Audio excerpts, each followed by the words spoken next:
Release the brakes and is gone. Lâchez les freins et on accélère.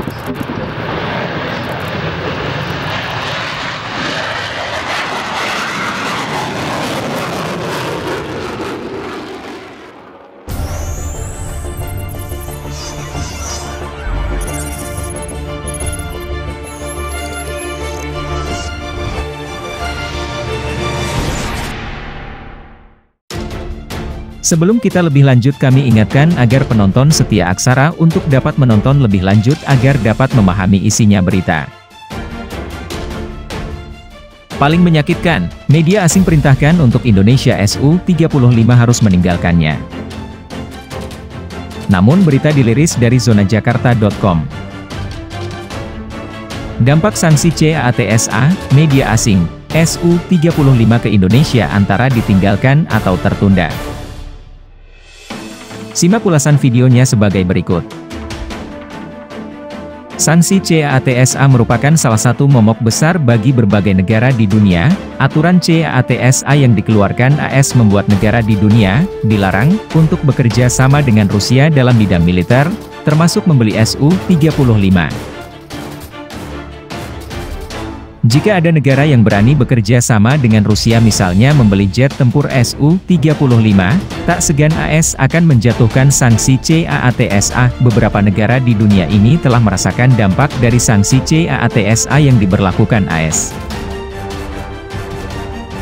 Contohnya Turki, akibat membeli senjata dari Rusia, AS menjatuhkan sanksi CAATSA ke Turki, begitupun dengan Cina yang juga sempat merasakan sanksi CAATSA yang dijatuhkan AS. Adanya sanksi CAATSA tentunya menjadi kerugian tersendiri bagi Rusia. Banyak kesepakatan yang dinilai gagal akibat adanya sanksi CAATSA. Tekanan AS terhadap negara yang berniat membeli persenjataan dari Rusia, misalnya Su-35, juga sangat tinggi. Perlu diketahui bahwa Indonesia juga mulanya tertarik dengan jet tempur Su-35 buatan Rusia. Namun, pada akhirnya Indonesia tak jadi membeli jet tempur Su-35. Adanya pembatalan pengadaan Su-35 yang dilakukan Indonesia itu juga menyita perhatian media internasional. Indonesia diam-diam memilih mundur dari upaya untuk memiliki jet tempur Su-35.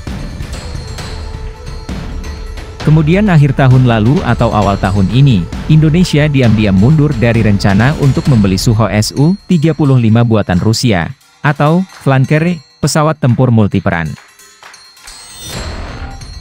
Namun, menurut media itu, pandangan soal apakah kesepakatan Su-35 itu ditinggalkan atau ditunda tergantung siapa yang berbicara. Akan tetapi, untuk saat ini ancaman sanksi CAATSA telah berhasil memberikan efek. Pandangan tentang apakah pembelian telah ditinggalkan, atau hanya tertunda sambil menunggu saat yang lebih baik, bervariasi tergantung pada siapa yang berbicara. Tapi, untuk saat ini, ancaman sanksi di bawah Countering America's Adversaries Through Sanctions Act, CAATSA, tampaknya memiliki efek yang diinginkan. Seorang pejabat senior di perusahaan induk persenjataan Rusia, Rostec, telah menggemparkan pandangan bahwa resolusi dimungkinkan menunjukkan pembelian 11 pesawat senilai 1,14 miliar dolar AS itu telah ditunda. Ini tampaknya menjadi bagian dari penjelasan Indonesia karena tidak melanjutkan finalisasi kesepakatan dan pengiriman pesawat pertama tahun lalu. Di sisi lain, Reuters menerangkan bahwa bila rencana Indonesia membeli jet tempur Su-35 berjalan mulus, maka akan ada skema imbal dagang.